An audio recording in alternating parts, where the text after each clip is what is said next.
What's up mga kaget ko, at share ko lang po yung nadaanan kong aksidente kanina, at dalawang aksidente sa iisang lugar.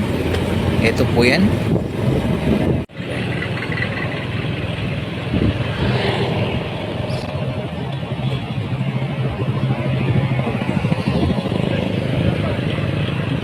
Yun po ang isa, at sa di kalayuan ito naman po yung isang aksidente.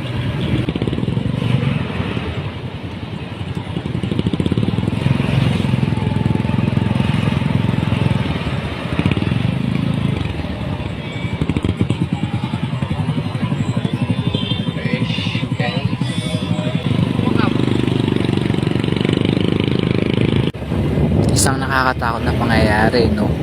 Pero lagi kong paalala, keep safe, ride safe, at sa pag-iingat lagi nating doblehin, dahil ang aksidente hindi natin alam kung kailan darating. Maaaring sarili nating aksidente o meron tayong kabanggaan. So yun, kaya yun po, share ko lang. So ingat.